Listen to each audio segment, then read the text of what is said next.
زندگی یه روش عجیب برای درس دادن به ما داره. هر چقدر بیشتر سعی می‌کنیم همه چی رو کنترل کنیم، نتیجه‌ها، زمانبندی، واکنش مردم، بیشتر خسته و کلافه میشیم. زندگیمون رو تا ریزترین جزئیات برنامه‌ریزی می‌کنیم و فکر می‌کنیم اگه فقط بیشتر تلاش کنیم، بیشتر فشار بیاریم و هیچ وقت ول نکنیم، بالاخره همه چی درست میشه. اما اگه بهت بگم حقیقت دقیقاً برعکس چی؟ اینکه همون لحظه‌ای که دست از زور زدن برمی‌داری، دست از چسبیدن می‌کشی و شروع می‌کنی به اعتماد کردن، همه چی راحت‌تر جریان پیدا می‌کنه. این درباره تسلیم شدن نیست. درباره اینه که بفهمی قدرت واقعیت دقیقاً کجاست. رواقی‌ها قرن‌ها پیش به این طرز فکر رسیده بودن. مارکوس اورلیوس یه بار درباره اهمیت پذیرفتن چیزهایی که طبیعی اتفاق میافتن نوشت و گفت: نباید انرژیمون رو صرف جنگیدن با واقعیت کنیم. اون فهمیده بود که جنگیدن با چیزهایی که خارج از کنترل ما هستن فقط باعث رنج میشه. نبرد واقعی همیشه درون خود آدمه. اینکه ذهنت رو تربیت کنی، روی چیزهایی تمرکز کنه که میتونی تغییرشون بدی و بقیه رو رها کنی. و دقیقاً امروز میخوایم درباره همین حرف بزنیم. اون تغییر ذهنیتی که میتونه نگاهت به موفقیت، رابطه‌ها و حتی آرامش ذهن خودت رو کاملاً عوض کنه. چون اگه مدام استرس داری و حس میکنی هر کاری میکنی باز هم همه چی اونطوری که میخوای پیش نمیره، یه دلیل داره. شاید داری بیش از حد به چیزهایی میچسبی که از اول قرار نبوده کنترل بشن. این ویدیو فقط یه صحبت انگیزشی معمولی نیست. این درباره یه چیز عمیق‌تره. اینکه چطور با اعتماد به نفس واقعی زندگی کنی. چطور توی زندگی با آرامش و اطمینان جلو بری، نه با اضطراب و کلافگی. و باور کن اگه تا آخر این ویدیو بمونی، با یه دید کاملاً متفاوت از اینجا میری. درباره اینکه چطور بدون اینکه دیوانه‌وار دنبال چیزی بدوی، بهش برسی. قبل از اینکه شروع کنیم، یه لطف ساده و رایگان ازت میخوام. اگه از کاری که اینجا انجام میدیم خوشت میاد، دکمه سابسکرایب رو بزن.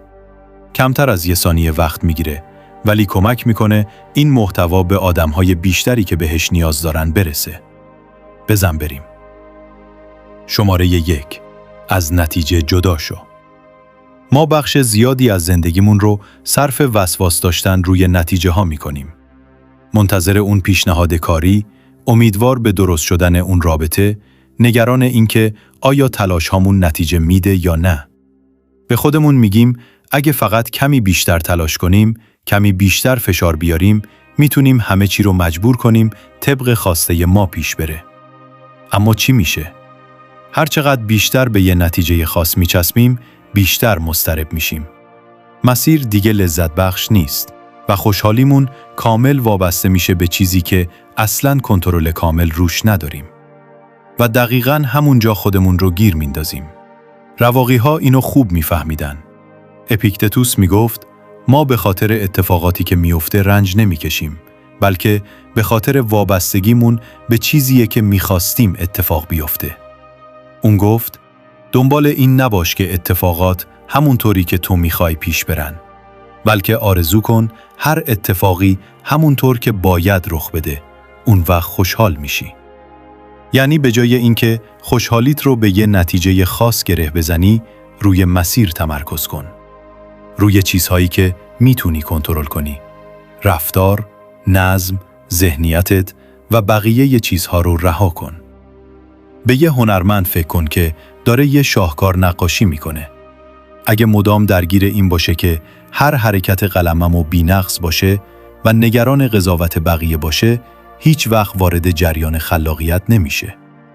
اما وقتی از نتیجه نهایی جدا میشه و فقط روی خود نقاشی کردن تمرکز میکنه، یه اتفاق فوق‌العاده میفته. کاملاً غرق لحظه میشه. کار براش راحت میشه. و جالبه که دقیقاً همون موقع بهترین اثرش رو خلق میکنه. همین اصل توی همه چیز زندگی صدق میکنه. کار، رابطه ها، رشد شخصی. وقتی دست از وسواس روی اینکه همه چی حتماً باید یه جور خاص پیش بره برمیداری، به خودت آزادی میدی که از مسیر لذت ببری. این موضوع توی رابطه ها حتی واضح تره. تا حالا دیدی کسی زیادی سعی کنه یه نفر دیگر رو تحت تأثیر قرار بده؟ انرژی اون آدم نیازمند، دسپریت و مصنوعیه. و چی میشه؟ مردم رو از خودش دور میکنه. اما وقتی یه نفر اعتماد به نفس داره، با خودش راحته و روی یه نتیجه خاص وسواس نداره، طبیعی بقیه رو جذب میکنه. چرا؟ چون توسط ترس کنترل نمیشه. اون اعتماد داره که هر چیزی که قرار باشه اتفاق بیفته، اتفاق میفته. این قدرت رها کردنه. حالا بیایید درباره موفقیت حرف بزنیم. خیلی ها فکر میکنن اگه تا یه سن خاص به یه هدف مشخص نرسن، شکست خوردن. زندگی رو مثل یه چکلیست خشک میبینن. تا این سن فارغ التحصیل شو، اینقدر پول در بیار، ازدواج کن، به این سطح موفقیت برس. و اگه همه چی طبق برنامه پیش نره، وارد شک و تردید نسبت به خودشون میشن. اما حقیقت اینه که موفقیت یه مسیر صاف نیست.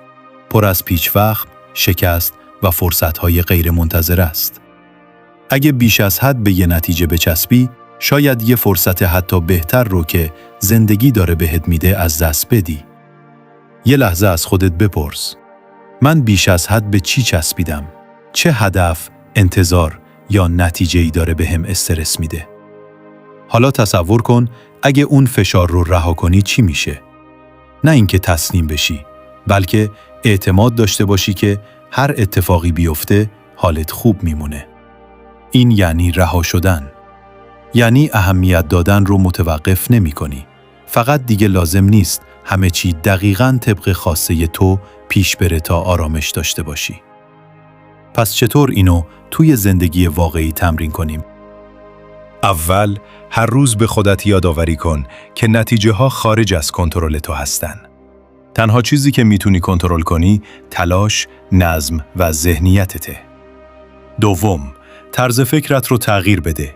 به جای من نیاز دارم این اتفاق بیفته، بگو اعتماد دارم هر اتفاقی بیفته برای رشد منه. و در آخر، روی لحظه حال تمرکز کن.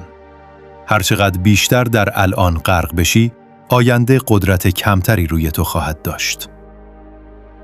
شماره 2، ذهنیتت رو کنترل کن.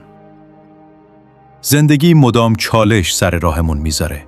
بعضی روزها همه چی راحت پیش میره و بعضی روزها حس میکنی کل دنیا علیه توه.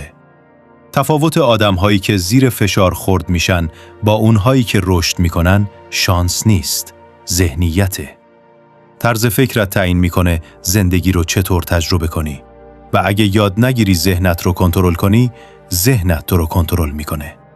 تو همیشه نمیتونی اتفاقات اطرافت رو کنترل کنی. اقتصاد، رفتار بقیه، مشکلات غیرمنتظره. اما میتونی واکنشت رو کنترل کنی. قدرت واقعی همونجاست. وقتی ذهنیتت رو از واکنشی بودن به پاسخ دادن تغییر میدی، همه چی عوض میشه. روانشناس ویلیام جیمز که بهش پدر روانشناسی مدرن میگن، یه بار گفت بزرگترین سلاح در برابر استرس توانایی ما برای انتخاب یک فکر به جای فکر دیگه است. این دقیقاً همون چیزیه که رواقی‌ها یاد میدادن. لازم نیست هر فکری که وارد ذهنت میشه رو باور کنی. لازم نیست هر لحظه سختی هویت تو رو تعریف کنه. در عوض میتونی خودت رو تربیت کنی که شرایط رو از زاویه‌ای جدید ببینی. مثلا فرض کن توی محل کار دوران سختی رو میگذرونی. مدام اشتباه میکنی. رئیس بالا سرت ایستاده و حس میکنی شکست خوردی. یه راه اینه که بگی من افتضاحم، هیچ وقت بهتر نمیشم، شاید اصلاً به اندازه کافی خوب نیستم. این یه ذهنیت ثابته و تو رو توی شک به خودت زندانی میکنه. اما اگه اون فکر رو عوض کنی چی؟ اگه بگی من دارم یاد میگیرم، هر اشتباه داره یه چیزی بهم یاد میده. این فشاری که حس میکنم داره باعث رشد من میشه. این میشه ذهنیت رشد و باعث میشه سختی ها رو تبدیل به فرصت کنی. رواقی ها باور داشتن هر چالش یه فرصت برای تمرین فضیلت، صبر، مقاومت و خرد. سنکا یه بار گفت سختی‌ها ذهن رو قوی می‌کنن، همونطور که تمرین بدن رو قوی می‌کنه. یعنی هر سختی، هر شکست و هر لحظه کلافگی در واقع داره تو رو قوی‌تر می‌کنه. مثل وزنه زدنه. اگه هیچ وقت به خودت فشار نیاری، قوی نمیشی. ذهن هم همینطوره. اما بیایید صادق باشیم. کنترل ذهنیت چیزی نیست که یه شب اتفاق بیفته. تمرین روزانه میخواد. یه راه ساده برای شروع اینه که به گفتگوی درونی دقت کنی. آیا مدام ذهنت رو با ترس، شک و منفی بافی پر میکنی؟ یا داری خودت رو تربیت میکنی که فرصتها رو ببینی و وسط ناپایداری آرام بمونی؟ ذهن تو مثل یه باغه. هرچی بکاری همون رشد میکنه. اگه بذر ترس و اضطراب بکاری همونها همه جا رو میگیرن. اما اگه بذر قدرت، شفافیت و مقاومت بکاری همونها رشد میکنن. راه دیگه برای قوی کردن ذهنیتت اینه که توی لحظه حال بمونی.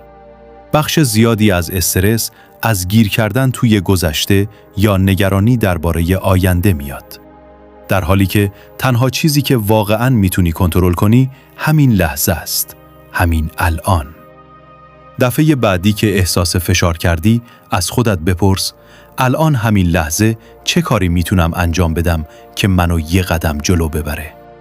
همین یه سوال میتونه تو رو از وحشت بیرون بکشه و برگردونه به چیزی که واقعاً مهمه.